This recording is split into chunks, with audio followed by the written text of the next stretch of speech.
ഇന്നിവിടെ ചർച്ച ചെയ്യുന്നത് ഇൽമു ഉസൂലുൻ നഹ്വ് എന്ന വിഷയമാണ്. അതിൻ്റെ നിർവചനം ഞാൻ ഈ വാക്ക് പറയുമ്പോൾ കൂടെ നിങ്ങൾ കേൾക്കുന്ന രണ്ട് ഇമാമിങ്ങളുണ്ടാകും, ഇബ്നുൽ അംബാരി, ഇബ്നുൽ ജിന്നി. ഉസൂലുൻ നഹ്വ് എന്ന കാര്യം ചർച്ച ചെയ്യുമ്പോൾ ഒഴിച്ചുകൂടാൻ പറ്റാത്ത രണ്ടു ഇമാമിങ്ങളാണ് ഇബ്നുൽ അംബാരിയും ഇബ്നു ജിന്നിയും. അതുപോലെ ജലാലുദ്ദീൻ സുയൂത്തി റളിയല്ലാഹു അൻഹു, അവരുടെ പൊരുത്തം അല്ലാഹു തആല നമുക്ക് പ്രദാനം ചെയ്യട്ടെ.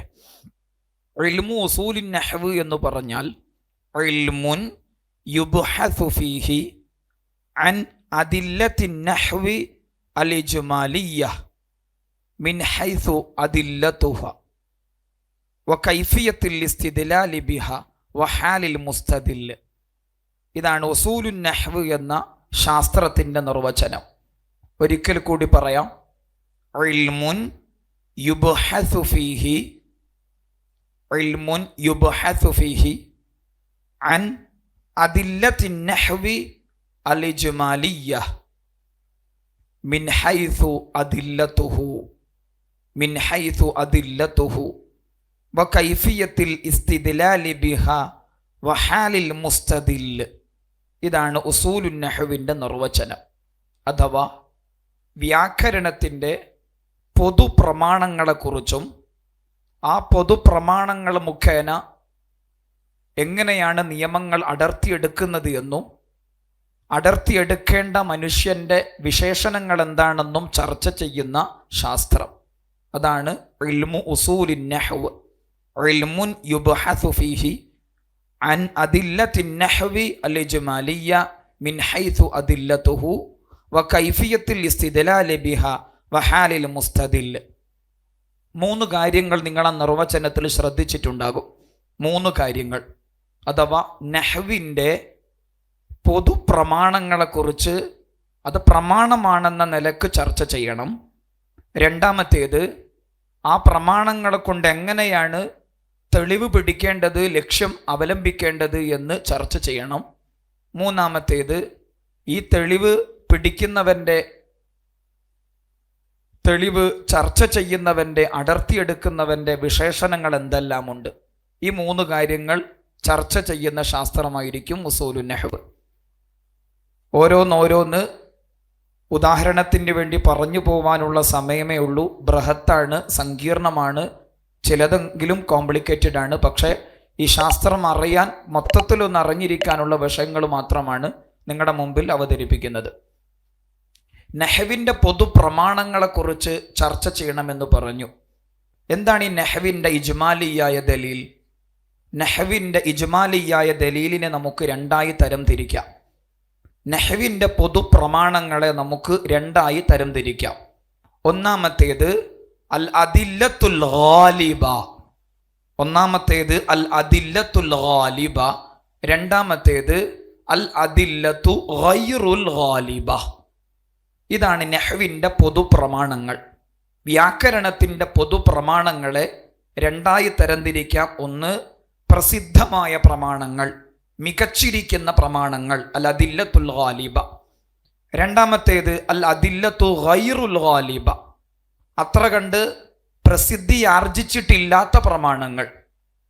അതിൽ അൽ അദില്ലത്തുൽ ഗാലിബയിൽപ്പെട്ടതാണ് സമാഅ്, ഖിയാസ്, ഇജ്മാഅ്, ഇസ്തിസ്ഹാബു ഹാൽ.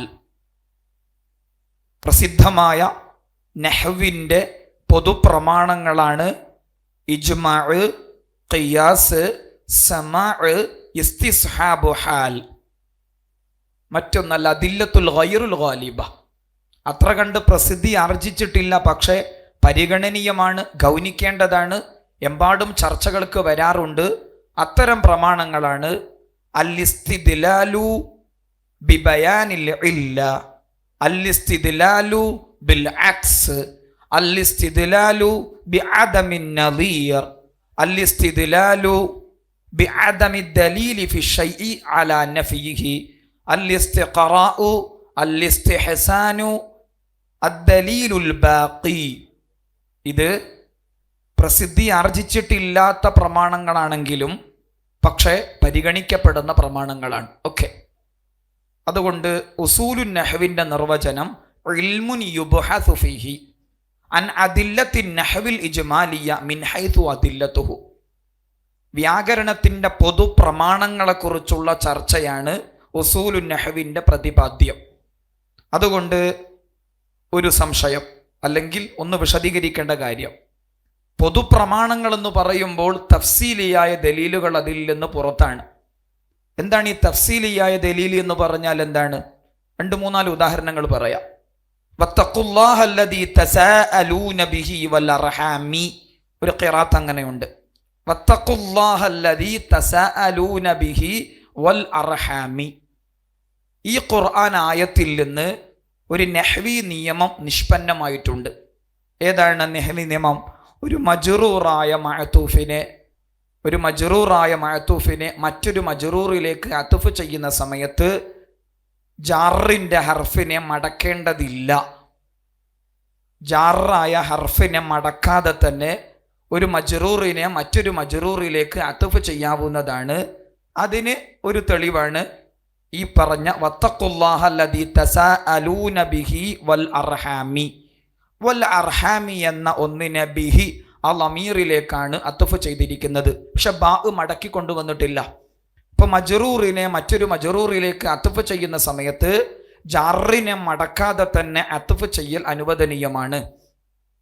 ഈ ആയത്തിൽ നിന്ന് നമ്മളത് പിടിച്ചെടുത്തു. പക്ഷേ ഇതൊരു ഖാസ്വായ ദലീല് മാത്രമാണ്.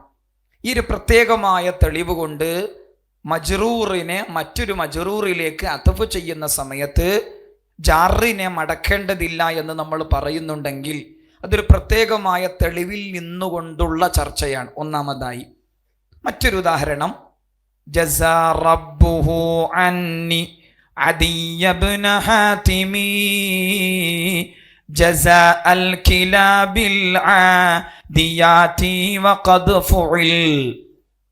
ഒരു കവിതയാണ്, പ്രസിദ്ധമായ കവിത. അവിടെ ജസാ റബ്ബുഹു, അയാളുടെ റബ്ബ് പ്രതിഫലം നൽകി, അന്നി എൻ്റെ പേരിൽ, അദിയ ബിൻ ഹാത്തിമി, ഹാത്തിമിൻ്റെ മകൻ അദിയിന് ജസാ കൊടുക്കട്ടെ, അല്ലെങ്കിൽ ജസാ കൊടുത്തിരിക്കുന്നു. ജസാ റബ്ബുഹു, ഹു എന്ന ലമീർ ശേഷമുള്ള അദിയ ബിൻ ഹാത്തിമിലേക്കാണ് മടങ്ങുന്നത്. പക്ഷേ അത് ലഫ്ള് നിലക്കോ ഹുക്മ നിലക്കോ റുതുബ നിലക്കോ മുതാഖിറല്ല, മറിച്ച് മുതഖദ്ദിമാണ്, ശേഷമാണ് വരുന്നത്. അതുകൊണ്ട് മർജി ഇലഹിയുടെ നിയമങ്ങളൊന്നും അവിടെ പാലിച്ചിട്ടില്ലെങ്കിലും ഈ കവിത വെച്ചുകൊണ്ട് പറയാം, റുതുബ നിലക്കോ ഹുക്മ നിലക്കോ ലഫ്ള് നിലക്കോ മർജി പ്രതിപാദിച്ചു പോയിട്ടില്ല എങ്കിൽ പോലും മർജി ഇവിടെ ശേഷമാണ് വരുന്നതെങ്കിൽ പോലും അനുവദനീയമാണ്. ഇതൊരു ഖാസ്വായ ദലീലിൽ നിന്നുള്ള ഒരു ഇസ്തിംബാത്താണ്. ജസാ റബ്ബുഹു അന്നി അദിയ ഇബ്ന ഹാതിമി ജസാ അൽ കിലാബിൽ ആദിയാതി വഖദ് ഫുഇൽ. ഒരു ഖാസ്വായ ദലീലിൽ നിന്ന് ഒരു നിയമം പിടിച്ചെടുത്തു. മറ്റൊന്നാണ് ഇന്ന ഇദ്ദത്തശ് ശുഹൂരി ഇൻദല്ലാഹി 12 ശഹ്റാ. മുഅക്കിദായ തമീസ് ഉണ്ടോ ഇല്ല എന്ന വിഷയത്തിൽ വൈയാകരണന്മാർക്കിടയിൽ പ്രൗഢഗംഭീരമായ ചർച്ച തന്നെ നടന്നിട്ടുണ്ട്. തമീസുൻ മുഅക്കിദ്, തമീസ് കൊണ്ടുവരുന്നത് എന്തിനാണ്? മുൻപറഞ്ഞതിലെ അവ്യക്തതയെ നീക്കം ചെയ്യാനാണ് തമീസ് വ്യവച്ഛേദകം കൊണ്ടുവരുന്നത്. ഇന്ന ഇദ്ദത്തശ് ശുഹൂരി ഇൻദല്ലാഹി 12 ശഹ്റാ. ഇന്ന ഇദ്ദത്തശ് ശുഹൂരി, മാസങ്ങളുടെ എണ്ണം 12 എന്ന് പറഞ്ഞാൽ തന്നെ ആ 12 കൊണ്ടുള്ള വിവക്ഷ മാസം എന്ന് കിട്ടും. പിന്നെ 12 ശഹ്റൻ എന്ന് പറയേണ്ടതില്ല. അങ്ങനെ എന്നിരിക്കെ തമീസുൻ മുഅക്കിദ് അനുവദനീയമാണ് എന്ന് സ്ഥാപിക്കാനാണ് യഥാർത്ഥത്തിൽ ഈ ഒരു ഖാസായ ദലീൽ കൊണ്ടുവരുന്നത്. മറ്റൊന്നാണ് തുഅയ്യിറൂന അന്നഅലതു വനഹ്നു സാലികു വഅൻതും മുലൂകാ. നമ്മൾ ദരിദ്രരാണെന്നത് നമ്മളെ ന്യൂനതയിലേക്ക് ചേർക്കുന്നു. വനഹ്നു സാലികു വഅൻതും മുലൂക്കൻ, അഥവാ മുബ്തദയിൽ നിന്ന് ഹാല് വരാൻ പാടില്ല എന്നത് ഒരു നിയമമാണ്. കൂഫക്കാരുടെയും ബസറക്കാരുടെയും ഇടയിൽ ഉയർന്നു നിൽക്കുന്ന ചർച്ചയാണ് മുബ്തദയിൽ നിന്ന് ഹാല് വരാൻ പാടുണ്ടോ പാടില്ലേ എന്ന ചർച്ച. മുബ്തദയിൽ നിന്ന് ഹാല് വരാൻ പാടില്ല എന്നൊരു നിയമം അംഗീകരിച്ചാൽ തന്നെ അതിൻ്റെ ഓപ്പോസിറ്റുള്ളൊരു അഭിപ്രായമാണ് മുബ്തദയിൽ നിന്ന് ഹാല് വരാം. അതിനാണ് ഈ ഖാസ്വായ ദലീൽ. മുലൂഖൻ, ഈ മുലൂഖൻ എന്നത് നേരത്തെ പറഞ്ഞ നഹ്നുവിൽ നിന്ന് ഹാലാണ്. അപ്പോൾ ഈ ഖാസ്വായ ദലീലിൽ നിന്നാണ് ഈ പറഞ്ഞ നിയമങ്ങളല്ല. വത്തഖുല്ലാഹ അല്ലദീ തസഅലൂന ബിഹി വൽ അർഹാമി ജസാ റബ്ബുഹു അന്നി അദിയ ബിൻ ഹതിമി. അതുപോലെ ഇന്ന ഇദ്ദത ശുഹൂരി ഇൻദല്ലാഹി 12 ശഹറ. അതുപോലെ തുഅയ്യിറൂന അന്ന ആലതു വനഹ്നു സുആലികു വഅൻതും മുലൂക. ഇതൊക്കെ ഖാസ്വായ തഫ്സീലിയായ ദലീലുകളാണ്. ഈ ദലീലുകളിൽ നിന്ന് ഇന്നത് കിട്ടും എന്ന് നമ്മൾ പറയുന്നുണ്ട്. അതുകൊണ്ട് തഫ്സീലിയായ ദലീലുകളെ കുറിച്ചുള്ള ചർച്ച ഒരിക്കലും ഉസൂലുൻ നഹ്വ് എന്ന നമ്മൾ ചർച്ച ചെയ്തുകൊണ്ടിരിക്കുന്ന ശാസ്ത്രത്തിൻ്റെ ദൗത്യമേ അല്ല. മറിച്ച് തഫ്സീലിയായ ദലീലുകളെ കുറിച്ചുള്ള ചർച്ച, വിശദാംശങ്ങൾ ഉൾക്കൊള്ളുന്ന പ്രത്യേകമായ തെളിവുകളെ കുറിച്ചുള്ള ചർച്ച ആരുടെ ദൗത്യമാണ്? നഹ്വിൻ്റെ ദൗത്യമാണത്, ഉസൂലുൻ നഹ്വിൻ്റെ ദൗത്യമല്ല. ഇത് ഞാൻ പ്രത്യേകം ഉണർത്തിയത് ഇൽമുൻ യുബ്ഹസു ഫീഹി അൻ അദില്ലത്തി നഹ്വിൽ ഇജ്മാലിയ, നഹ്വിൻ്റെ ഇജ്മാലിയായ ദലീലുകളെ കുറിച്ച് ചർച്ച ചെയ്യണം. അത് തെളിവുകളാണെന്ന നിലക്ക്, തഫ്സീലിയായ ദലീലുകളാവരുത്. തഫ്സീലിയായ ദലീലുകളെ കുറിച്ചുള്ള ചർച്ച ഉസൂലുൻ നഹ്വിൻ്റെ ദൗത്യമല്ല, മറിച്ച് അത് നഹ്വിൻ്റെ ദൗത്യമാണ്. അങ്ങനെയെങ്കിൽ നേരത്തെ ഞാൻ പറഞ്ഞല്ലോ, ഇജ്മാലിയായ ദലീലുകൾ ഏതാണെന്ന് രണ്ടായി തരംതിരിച്ചു. അതുകൊണ്ട് ഖുർആൻ അല്ലെങ്കിൽ ഹദീസ് അല്ലെങ്കിൽ കലാമുൽ അറബ് അല്ലെങ്കിൽ ഖിയാസ് അല്ലെങ്കിൽ ഇസ്തിസ്ഹാബ്, ഇതെല്ലാം എങ്ങനെയാണ് നഹ്വി നിയമങ്ങൾ നിർദ്ധാരണം ചെയ്തെടുക്കാൻ ആധാരമാകുന്നത്, നിയമങ്ങളാകുന്നത്?